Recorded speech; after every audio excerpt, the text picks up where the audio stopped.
Thanks for leaving, Olivia said with a sneer as she glanced at me. I just stared back silently. We're trying to save money on wages. We don't want someone who takes advantage of overtime pay in our company, Jerry added, looking satisfied. A week later, I kept receiving calls from the company. Hello, I answered. The president asked, Who are you? I chuckled at his question. I'm Nicole Wallace. I'm 57 years old and I've worked here for 35 years since I graduated from college. Our company provides administrative support, handles social insurance and taxes for our clients, especially for busy company presidents who focus on sales and lack time for paperwork. I work in the tax department. I earned my bookkeeping and tax accountant qualifications in school, which led me to join this company. Currently, I manage 41 clients, keeping me quite busy.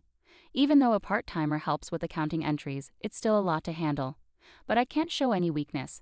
Our clients are long-term relationships, many of whom have faced tough times.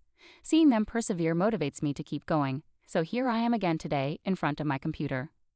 Lately, I've been having a hard time. Jerry and Olivia have been bothering me a lot. Jerry, who's 6 years younger than me, is now the head of our tax department. He used to be just a regular colleague, but ever since he got promoted 5 months ago, his attitude completely changed. He used to speak politely, but now he's always sarcastic or complaining. Nicole, what are you doing? You got some nerve slacking off during work hours, he'd say, glaring at me while I'm researching tax-saving strategies for our clients. When I tried to argue back, Jerry stayed calm and said, just check the manual for that. Don't do anything unnecessary, and if you end up working overtime, don't expect to get paid for it. I overheard Olivia, Jerry's assistant, saying, Nicole, you should work more efficiently. At this rate, you'll never finish. She laughed mockingly, adding, that's probably why you're still just a regular employee.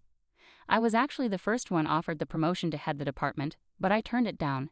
Being the head would mean more time managing and less time working directly with clients. Since it was an internal offer, Jerry and Olivia didn't know about it. I'll make sure to keep up with my regular duties, I managed to say. Despite everything, Jerry and Olivia kept harassing me. You're racking up overtime again. What a waste, Jerry's angry voice echoed today. Nicole, enough already. Your constant overtime is dragging down the whole tax department's performance, Olivia sighed. The reason for yesterday's overtime was simple. Jerry had let a month's worth of declaration forms pile up, all due by the end of the month. After work yesterday, he abruptly dumped several client files on my desk. My heart sank when I saw them. Wait, aren't these all due this month? I asked in confusion, but Jerry was already packing up. I'm leaving. Take care of these, he said briskly and hurried out of the office. Good luck, Olivia added, following Jerry with a mocking laugh. Unbelievable. I sighed as I opened the client files left on my desk. Some of them were supposed to be Olivia's responsibility. I sighed even deeper. I understood why Jerry was harassing me. They wanted me to retire quickly. I have more experience and deeper knowledge in taxation than him, so other members of the tax department often come to me with their questions instead of Jerry. There are other reasons why everyone avoids Jerry. He looks oily and unfriendly. The only female employee who stays close to him is Olivia. Jerry has a preference for younger women. That's probably why he wants me to retire, so the other female employees will rely on him more. It's such shallow thinking, it makes me uneasy. Also, he simply doesn't like me. Olivia was harassing me to gain favor with Jerry. Since Jerry evaluates the tax department's performance, she probably aimed to undermine me to get a good evaluation from him. Anyway, I have to handle these declarations. I need to prepare tax forms for my assigned companies, but it seems like I won't finish today's work either. If I try to claim overtime, I'll just get complaints from Jerry and Olivia, so I resigned myself to working unpaid overtime. One day I was suddenly summoned to the president's office. Our company had recently undergone a change in leadership. The founder's father, who had been running the company, had fallen ill, and his son, who previously worked elsewhere, took over despite being unfamiliar with our operations. Excuse me, I said as I entered the president's office. I noticed Jerry and Olivia there, both wearing unpleasant smirks. Why are Jerry and the others here?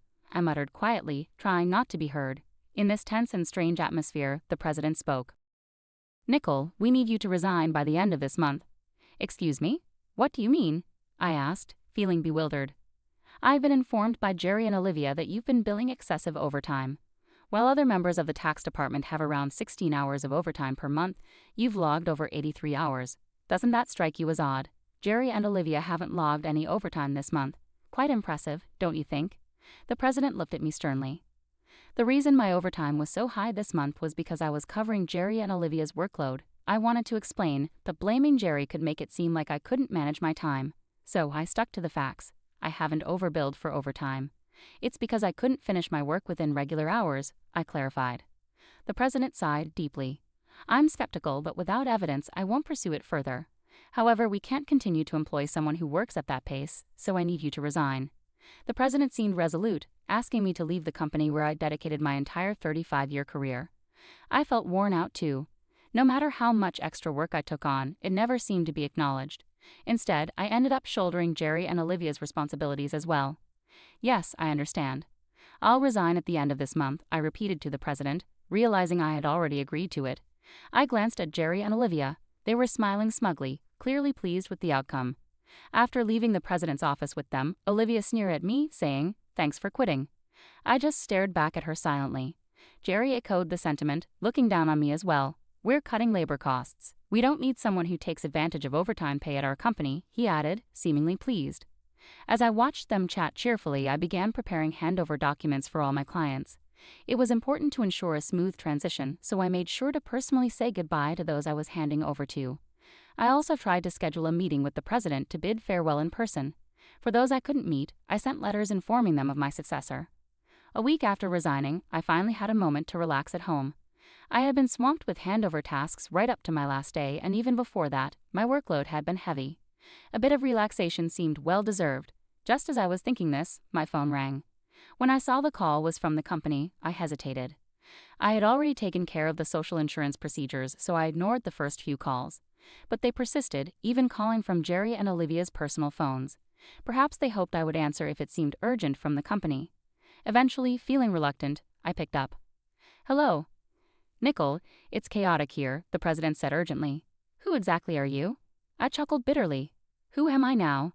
Just an unemployed woman. I've resigned from the company, so that's all I am at the moment." The president continued urgently. "Since you left, we've had 55 calls to halt transactions with the company. Please come back immediately." With that, he abruptly hung up. He sounded genuinely panicked. It seemed I had no choice but to return. Reluctantly, I got up and headed back to the company. As soon as I arrived, Jerry and Olivia were waiting for me. Their faces were pale, and they had dark circles under their eyes. "What's going on with both of you?" I asked, surprised by their sudden change in appearance. Jerry glared at me and said sharply, "Since you left, we've been bombarded with calls to stop transactions. Not just from your clients, but from potential new clients we were about to onboard. What did you do?" Olivia also eyed me suspiciously. "I never imagined Nicole would stoop so low." "I'm truly disappointed," Jerry remarked, his voice filled with disillusionment. The reason for their worn-out appearance was likely due to handling all the cancellations. I hadn't taken any actions against the clients, but I had a hunch why they were canceling their transactions. "Well, these cancellations seem inevitable now," I muttered quietly. "So you did do something," Jerry erupted. "Get to the president's office immediately." He then hurried me along to the president's office, with Olivia following closely. "President, I brought her," Jerry declared forcefully as he swung open the door, with Olivia entering hastily behind him. "I've been waiting," the president said, fixing his gaze on me. Jerry accused me as if I were the culprit. "It appears that Nicole was involved in the cancellation of transactions with our clients.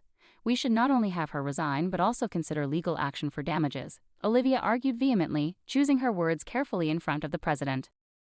The president ignored Jerry and Olivia's interruptions and turned to me again. "Why did so many companies stop transactions after you left?" I took a deep breath and replied firmly, "It's simple. Our clients didn't just need basic tax management. They valued the personalized tax-saving strategies I'd offered. They could get cheaper services elsewhere, but they chose to stay with us because of the tailored approach I provided." Jerry snapped at me. "Who do you think you are to talk like that to the president? Do you really believe you're that indispensable?" Olivia taunted, "That's absurd. It has to be Nicole's doing." The president's expression was serious. Jerry and Olivia focus on operating strictly by the book, optimizing efficiency. But Nicole's approach involves more than that. It's about offering custom strategies that benefit our clients individually. One-size-fits-all solutions don't always meet our clients' needs, which is why many valued Nicole's contributions and chose to remain with us. Jerry grew visibly frustrated. "How can we justify spending so much time on each client's case? It's inefficient." "Yeah, it's not practical," Olivia added emphatically. The president sighed deeply and revealed, "Actually, I just spoke with Dad, the former president. Some of the clients who stopped transactions went directly to him to discuss Nicole." I was taken aback by this unexpected turn. I hadn't realized the extent to which clients valued my contributions. "Dad mentioned that the tax department thrived because of Nicole. She not only managed her own clients exceptionally well but also supported her colleagues' clients, offering expertise that Jerry can't match. That also mentioned that if Nicole hadn't declined a promotion earlier, she would have been in a higher position than a department head by now, the president said with a troubled expression. No way, Olivia exclaimed, clearly shocked. It seems she couldn't fathom the idea of me potentially being her superior. The president continued, his tone regretful. I deeply apologize for asking you to resign, Nicole. Can we rescind your resignation? You're indispensable to our company. I was genuinely pleased by the president's change of heart, but I hesitated to accept it. Before I could respond, Jerry interrupted forcefully. President, what do you mean she's better than me? I can't accept this. Jerry was visibly upset, his voice betraying his frustration. Olivia joined in, protesting. Jerry is an excellent leader who genuinely cares for his team. Are you really favoring Nicole over him? That's unfair. The president fixed a stern look on them both. In fact, since Nicole resigned, we've been receiving numerous complaints from the tax department. It seems that both of you have been offloading your responsibilities onto others, haven't you? What? That's not true. Jerry's face paled, his denial immediate. The president spoke with a look of disappointment. I've heard from the staff. Jerry, you've been delegating the preparation of your clients' declaration forms to your subordinates, even assigning Olivia's workload to them for many clients. Beside Jerry, who grew visibly paler, Olivia trembled when her name was brought up. There have been reports that you shifted your responsibilities onto Nicole before she resigned. Jerry, you even called her a time thief. It seems the roles have been reversed, haven't they? The president sighed heavily. No, that's not true, Jerry stammered, clearly flustered and unable to defend himself. Watching Jerry and Olivia both turn pale, the president continued sternly, furthermore, there have been reports of a relationship between you two. You've been seen leaving work together frequently. But Jerry, aren't you married? The president's glare intensified as he looked at Jerry and Olivia. I was simply mentoring Olivia in my role as her superior, nothing more, Jerry struggled to explain, but the president produced several receipts. These are expense receipts flagged by the accounting department, dining expenses claimed by Jerry. Who were these meals with? Certainly not clients, right? Jerry was sweating profusely, unable to answer. Olivia's face turned ashen. Jerry and Olivia, not only have you neglected your responsibilities and inflated expense claims, but you've also engaged in an inappropriate relationship within the office, despite being married. According to company policy, I am terminating your employment effective immediately, the president stated calmly and decisively. Jerry and Olivia pleaded desperately. Please wait. I'll retract the expense claims, just don't fire me. I have a family, Jerry begged, trying to reverse his termination. Olivia echoed his plea. Please, I don't want to lose my job. I'll apologize to Nicole and others for dumping work on them. Olivia was visibly on the brink of tears, realizing the gravity of being fired for neglecting her duties and having an affair with a superior. She must have been deeply concerned about her reputation. Trying to offer some advice, I said to Jerry and Olivia, why continue to resist? It's not helping your situation. Jerry shot me a glare. Shut up? What could someone like you possibly understand? I sighed and replied, Jerry, it was your actions that led to my resignation. It's just karma. What goes around comes around. Perhaps it's time for you to take responsibility and do some self-reflection. Damn it, Jerry exclaimed in frustration, while Olivia bit her lip anxiously. I haven't disclosed everything yet, but there's more to Jerry and Olivia's misconduct. Should I share more details? I asked the president with a wry smile. The stories of Jerry and Olivia's behavior were widely known in the tax department, and their reputations had preceded them. No, please don't, Nicole, please stop, they both pleaded urgently, trying to halt me. Giving them a firm ultimatum, I said misdeeds have a way of surfacing eventually. It might be in your best interest to confront reality before it escalates further. At my words, both Jerry and Olivia fell to their knees. The president wasted no time and terminated their employment on the spot. Later, I disclosed their wrongdoings, which included Jerry fabricating business trips to spend time with Olivia for days, as well as pressuring disliked colleagues to resign by unfairly reprimanding them and imposing sudden, unreasonable deadlines. Former employees who had resigned had asked me to keep quiet initially, but now that they were happily employed elsewhere, I felt it was appropriate to speak up. The president was incensed by the revelations. He expressed his anger by docking their final salaries and announced plans to conduct a thorough investigation into past inflated expense claims. Tearfully, Jerry pleaded with the president, please don't dock my salary. What will I say to my family? Eventually, Jerry's affair with Olivia came to light to his wife, resulting in their divorce. Both now faced claims for compensation in the divorce proceedings. For some reason, Jerry reached out to me, pleading, please, can you convince the president to reconsider the termination? Olivia and I are in serious trouble now. Jerry and Olivia were having a hard time finding new jobs because the tax industry is tight-knit. If you mess up, everyone hears about it, and that makes it tough to get hired elsewhere. They really need money for their divorce settlement and living expenses, so they're doing manual labor on construction sites now. It's a big change from their usual office work. Olivia calls me crying often, saying, "Nicole, please help. I just wanted a raise and a better life," she would say tearfully, but I couldn't bring myself to help. I still vividly remembered the stress and problems they caused me. I would say to Olivia, "You made your choices, now you have to deal with them," I explained.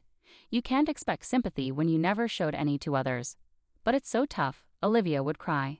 "I never thought it would turn out like this." "Actions have consequences," I replied.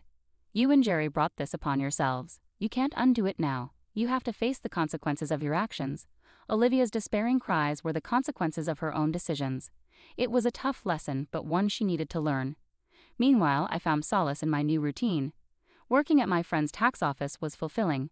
I enjoyed the work and the positive environment, unlike the toxic atmosphere Jerry and Olivia had created. The president's requests for my return became more frequent. "Please come back, Nicole, we really need you," he would urge.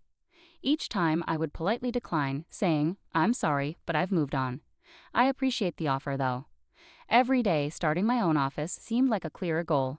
In my own space, I could make the rules. No more unfair treatment or office politics. My focus would be on giving my clients the best service, building relationships based on trust and respect. In this new phase of my life, I finally felt at ease. I felt lighter, free from the burdens of the past. My days had purpose, and my nights were calm, without the anxiety that used to bother me. Looking ahead, I saw endless opportunities. I could learn more, face new challenges, and create something from scratch. My second chance was just beginning, and I was eager for what lay ahead. Freed from the negativity of my old job, I embraced the opportunities ahead with enthusiasm. As I planned my new business, I recalled the support and trust my clients had shown me. They were my motivation to stay in this field. Their faith in my abilities formed the bedrock of my new venture. With them in mind, I felt confident in my future success. Though my journey had been challenging, it had also made me resilient. Strengthened by my experiences, I was prepared to turn the page and embark on a new chapter with renewed vigor and a clear vision. Ultimately, Olivia and Jerry's setbacks served as a stark reminder of the importance of integrity and respect in the workplace. Their story underscored my commitment to fostering a positive and supportive environment in my own office. Moving forward, I carried the knowledge that I could overcome any obstacle. My determination and resilience had brought me this far and would continue to guide me in the future. My second chance wasn't just a continuation of the past, it was a fresh start filled with promise and potential.